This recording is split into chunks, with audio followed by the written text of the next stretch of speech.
listening to Anthony on the Virus, Sirius XM. Let me tell you, Patrice came out to L.A., right? Now, L.A. comics, it's the most sensitive group of, there's no bullshitting and fucking with each other. Like everybody's going on stage, but in their mind, every time they step on stage is to make it. So a producer's going to see me and I'm going to have my show. So Patrice comes out, right? First of all, let me tell you what Patrice does. Patrice stays in my apartment, right? I'm in a 2-bedroom apartment. At the time, I'm married. So I'm like, Patrice, you can stay with us. It's no big deal. I put Patrice in the guest room, right? So one day I come home. I'm gonna give you guys a full-fledged. I don't give a shit. Patrice, fuck him. He can give me shit later. So I come home, right? It's quiet. I don't hear anything in the room. So I'm like, Patrice, you here? Cause, the rental car was in the garage. So I don't know. I guess not. I go in the back. The computer's on. Patrice is in front of the computer. I swear to God, I cannot make this up. There's some baby oil on the desk. Right? Patrice is big, so I can't see in front of the computer. He's got the headphones on. So Patrice is fucking like his I guess he's got his dick out the boxer hole. He didn't want to go with the full. He didn't want to go with the full. Yeah, the whole distance. Move. Yeah. So I see the arm working, right? So holy shit. My wife, she's about to come in. I'm like, no, wait. Patrice, you can't hear me because he's got the fucking headphones on. So I smack the headphones off his head. I say, stupid, what, you beating your dick in the fucking office? He's like, is your wife here? So I'm like, hey man, just cut the shit off, Patrice. So listen, the most humiliating move I've ever seen Patrice doing, he wanted to finish. He's like, just get out. Just let me fucking get out. I said, you're not even gonna fucking stop, man. I said, his back was so big, so I couldn't see anything, right? So he's like, just get out, man. I'll be done in a second. Literally, these are his words. I'll be done in a second, come in your right? fucking office. So I leave. Listen, this is what makes Patrice. Patrice comes out in the living room afterwards. He said, look, guys, there's nothing to say to really make that situation better. It is what it is. It happened. So let's just forget about it now. Move on. So that night, me and Patrice go out, right? So we're out. We're going to the comedy club. So I'm with Patrice. Patrice is looking. He's just looking like, how Patrice does it. His nose and his bottom lip meet. He's frowning his face up at these comics, like literally. He's just looking at them. Fuck, man. He's pointing the guys like he doesn't even know the guys. He's like, God. Like he's doing a thing, like, for the listeners, I know you can't see me, but he's like pointing his finger. He's giving them the look. He's like, why are you? So I'm looking and I'm like, Patrice, I said, these guys, they're not, they don't know our world. They don't fuck around, the same way we do. He's like, I don't care. He literally starts attacking. It's like a man with a rifle just picking people off. He's like, oh God, look at his appearance. This guy, that's what you act. He said, what you just talked about on stage made me go, He's laying there, these guys get mad. Who the fuck are you, man? Who do you think you are? Coming right. He's like, your voice. No matter what they said, his response, I'm the only one. I am on the floor. I'm cramping. I'm laughing so fucking hard. He's like, what is your notepad for? What are you writing down? What do you think? Did you take notes of what you just did? Let me see it. Let me see your book. The guy gives him the book. Patrice throws it. Throws his book. It's like this guy's hard work. Like he's been sitting there jotting down bits all day. Patrice chucked ruthless. Hit a bottle of water somewhere across the room. Patrice, he's ruthless and hysterical when he fucking jumps on someone. Nobody matches Patrice's funny anger. Nobody at all. One of the best beatings ever. Were you there for the Bill Burr beating when he took the greatest beating? Not only was I there, Bill tried to fight it off for so long, trying to fight back, and eventually he just sat there, and everybody just kept doing. I remember I told Bill he was eating chicken as if he just beat cancer. He was taking the smallest sickly bite. It literally took Bill 3 minutes to eat a buffalo wing. We found out who ratted him out. I think it was it wasn't Patrice. It was Keith, myself, Kevin, Patrice, and we found somebody told on him. It was the Yankees Diamondbacks World Series 2001, I think. And we found out Bill got a gig performing comedy on a bus that was taking people to the game. No fucking way. He was a bus comic. And Bill was getting, the pay he was getting was that he got to go to the game. And I don't remember who teased him or who first mentioned it, but it's one of the... Was it Bobby? Did Bobby tell us? I don't remember who Somebody told us, but when I say we beat the shit out of Bill verbally... It was one of the greatest all-time beatings ever given to a comedian. It would have to be with that situation. It got to the point where Bill had nothing to do but attack other people's careers. What are you doing, Kevin? What job? What gig are you getting? Shut up, stupid. Why don't you go get on the MTA and tell some jokes? The comedians, of course, everyone did the fucking walking down the steps performing joke and fucking... Did they make you stop your jokes when they got to announce the bus stop? Hold on, Bill, for a second. Just wait 1 second. Do you know you're bombing and people are like, pushing the button over? It was fucking, dude, it was literally a 45-minute assault. And Bill just got mad at one point. Hey, at least my parents don't drink. It was like... How long was your set? 10 stops? Dude, it was a great... That was really brutal. That is brutal. I've witnessed some good ones. I remember I brought a girl in one time. She was actually good looking. Not a bad looking girl, man. But she had this hat on. She had a hat. That's all it takes. This hat, like, I'm telling you, like, her body was nice. She had a nice ass. Cute in the face. She had a hat. And they was like, what are you doing with a Russian spy? Everybody kept sneaking around like as if they were... They kept doing like spy-like shit. Just creeping out. It's like all you can do, like, dude, she's a good. And I'm bringing her in it, sweetie. Look, take your hat off for a second. Show her. She's like, wow, what's wrong? And like she's doing stuff to amp it up. She's like putting the hat backwards. And like, oh Jesus, it's no beating it, man. I can honestly say the best times of my life were probably at the Comedy Cellar. You're listening to Anthony. Yeah, good morning. What's going on? I told him about when I caught you beating off in my fucking apartment. You told me what?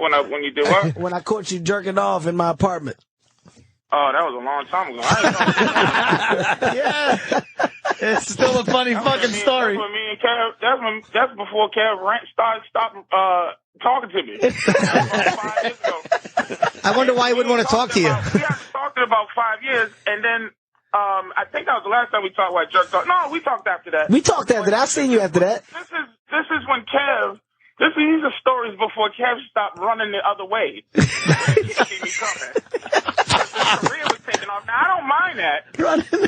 I don't mind that because his career is important. But when I see you, when I come walking towards you, and he sees white people near him, he runs. He doesn't stay anymore in front of white people. And I hear you guys cackling up a storm, of course. 5 years ago, this is how I know Kev is famous. Because Jim Norton is giving him the famous laugh. And Kev 5 years ago was just a little nigger. He was a niglet. And now this nigga, I hear a story how famous Kev is. This is how famous Kev is, and I didn't know that. Because I don't have his number anymore.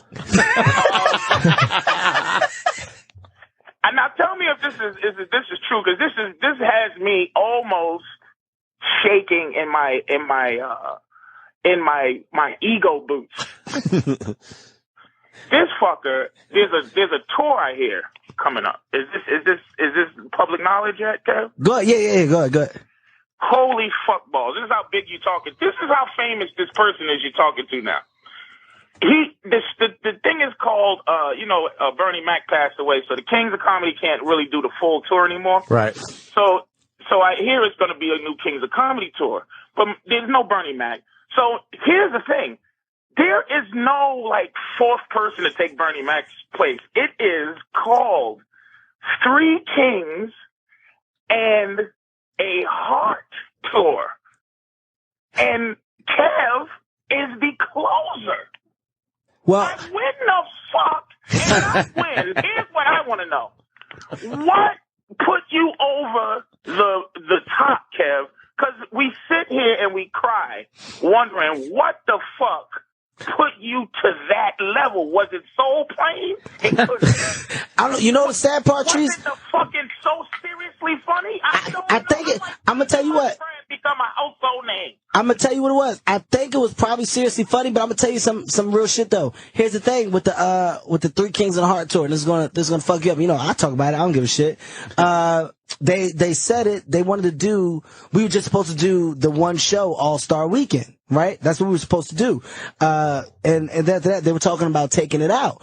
So Steve Harvey was like, you know, I don't want to really do it because Bernie's not here. It's hard for me to go on stage like that without Bernie. He said, you know, so he didn't really feel comfortable. DL said he wanted to do it. And I was like, well, I only wanted to do it for the All-Star Weekend because it was that big. So when they started talking about the other dates, before Steve even said it, I was like, I don't want to do the whole tour because I don't want to be a part of that particular brand. Like I said, that brand has already been done. Shut the fuck up, nigga. Let me tell you.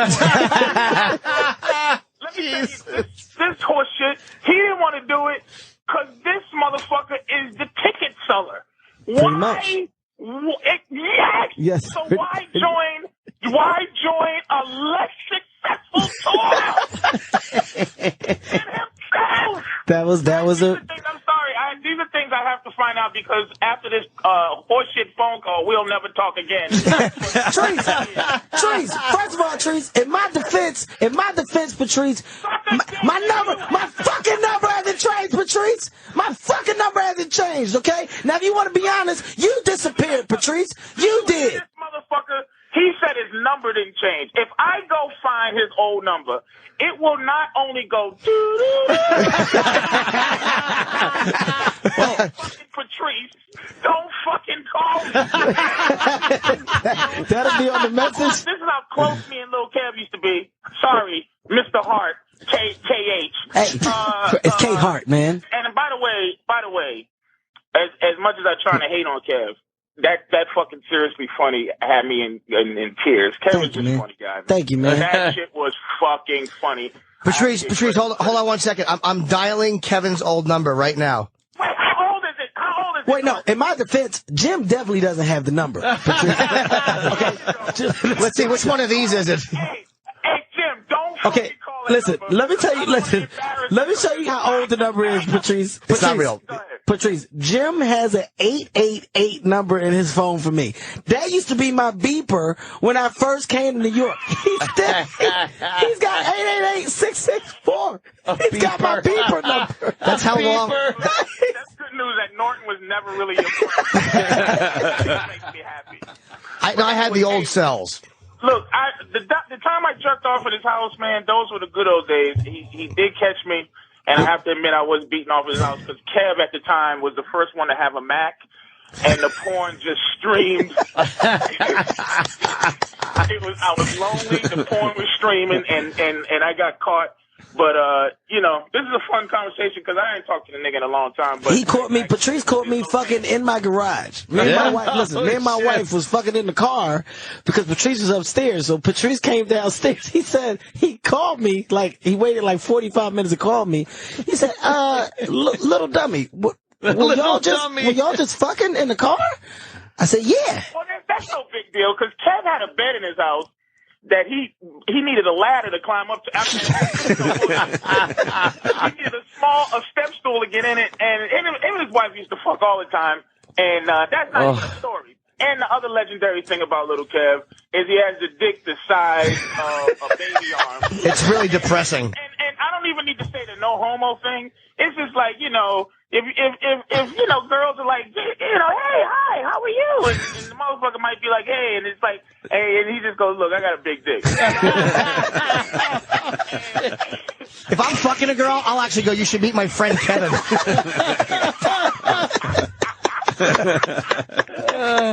If we could be hanging out with prostitutes and Kev could pull his dick out and ruin everything, even for the prostitutes, because now they're like, well, if everybody's dick ain't that, like it was a collective. But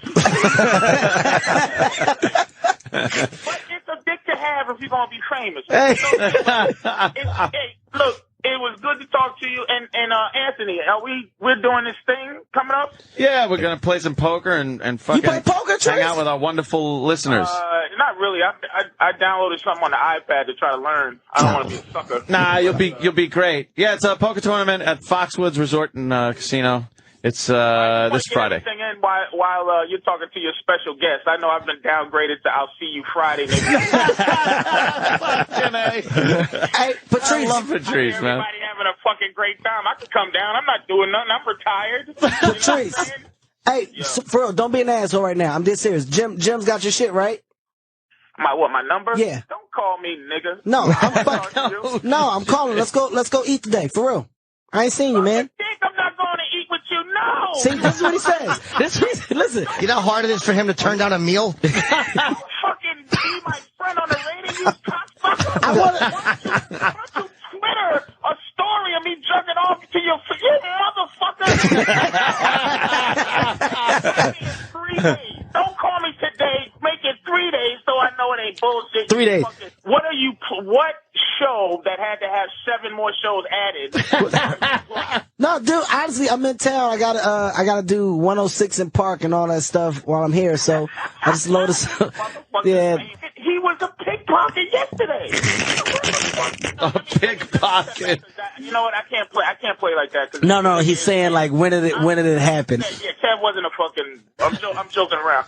But little Kev, I swear to God, this is so shocking to me because I'm telling you, we were, we all were close, but life makes things go separately. So, but the nigga, I wake up and I'm like, this nigga is that fucking famous. And I'm proud and jealous at the same time. It'd be nice to hear you got stabbed or something. Oh, yeah. You gotta understand. You see, since he's been on the air, everything you said is true. And he goes, this is the relationship we have. I haven't talked to Patrice in a while, but when I talk to him, it's that fast you pick back up. Do I miss the big son of a bitch? I'm not gonna lie to you. I fucking do. Why have I went different? I got fucking kids now. All right, I got kids. They know I'm out in fucking LA. But Patrice is as. I don't trust you around my baby, Patrice. I don't trust you around Patrice, my baby. are you as disgusted as I am right now with I missed the big lug? He's like, I missed the big lug. I'm glad Jimmy pointed that out. He is masterfully Hollywood. I can't stay mad at him because he's funny and he's masterful at Hollywood. I wish I could take a page out of him, but the thing is, and the other thing I'm hoping happens is that he gets old and he stops getting cute and he starts to look like Gary Coleman. I go through a horrible cute guy who can't jump on the floor and spit on his head no more. Can't fucking wait to the downfall of this little prick. Hey, Patrice, listen, before you hang up, listen to what I told him about that had me in tears. Dude, do you remember when we were in LA and we went out, we was at the comedy clubs, you were so disgusted with the circuit and the people, you just started bashing the comics, but you were doing I have no bridges left in LA but see, I retired. People don't know. I retired. But I'm going to have to come back out. You're retired. But I think I'm going to just say fuck it and try to burn my last bridge because I've been trying to really do the right thing, but they just don't let you. I'm going to fucking start. I look for this guy. I can't name his name. I forgot this fucker's name, but it's one of these new unfunny, funny guys. Like these guys that... I'm going to say this, but it's not supposed to be funny, but it could be. But if you don't laugh, there's no pressure. I love it. Like, I'm done with these fucking people, and I'm going to stop this shit before I go because I'm starting to get headaches too much, and I know I'm out the way. I'm going to burn my last fucking bridge, and it's going to be spectacular. I swear to fucking God. But at least, I'm telling you, at fucking least, I got to talk to this thing again. Because I'm telling you, I'm very surprised. Because usually when white people are around, Kev, don't talk to me, man. I'm telling you, he'll run away from me. This is how little he thinks of you guys. He realizes trying to turn us nobody in this room can help him. He knows that. Hey, who started that? Patrice, who started that Bill Burr beating? Who started that Bill Burr bus beating? Oh, you know what it was? I'll tell you what it is. Jim Norton is really, you got to be careful because another thing, Kev is like this too, and I think it's that Napoleon complex thing. And it's a really Kev. This jerk off story started one day. We used to go downstairs back in the day at the cellar when guys would be performing. Okay, oh, right. And we would sit there and all sit in the front row and stare. I mean, we were brutal. We used to have a hat court. We would put up somebody's act on court. They did it to me. That bit you do sucks. Hack court. I love it. Hack court. Really. You put a bit on trial. Dude, they would do it all the time. Fantastic. I had a joke. So we went downstairs and sat in front of him and he was flustered. We was getting him. And he just caught me jerking off in his house. This how you know he started cutting out of that like it was nasty how it hurt me. But I said he had to do what he had to do because he fucking had to get out that situation. By any means necessary. Now here's this fucker Jim. Bill was talking about something and Jim. Oh, Jim said something and Bill said something to Jim and Jim didn't like what Bill said to him. Like he said it was going to be embarrassing and Jim was going to get a fucking beating for what happened and I forgot what it was. But Jim goes in front of me, Kev, Keith, and I think it was another guy. Bob Kelly. Bobby was there for the bus beating. It was Kelly, but it was me and Lil Kev that was giving the beating with the but Norton goes, at least I'm not performing on a bus. That's right. I did not remember that. No, that's right. Patrice, you're 100% right because Bill was going at it with you, Jim, and he hit you with something. He hit you good, and we were about to attack you. You're right, Patrice. We were about to jump on your ass. Jimmy had an atomic bomb. I did not remember that. Threw a neutron bomb. Everybody said, what? I remember that. We said, what? On a bus for tickets.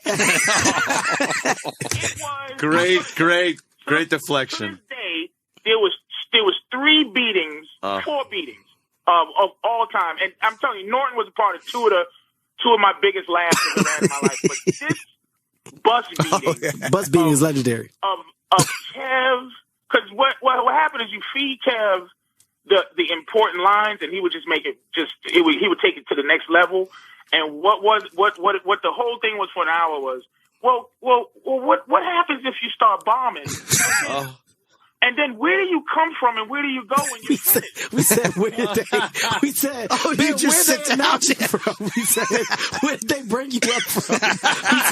We said Bill was behind the bus driver, Bill Burr. And he just takes a step out. Hey. He was just sitting in the front seat. Like, there's no way for him not to know that he was the comic.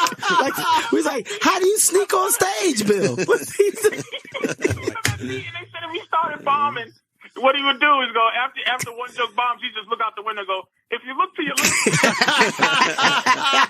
Oh shit. It was an all-timer, but man, good reminiscent days. And then was it over like the public address system? Oh, dude. Like, hey, how about I went to the container store with my girlfriend.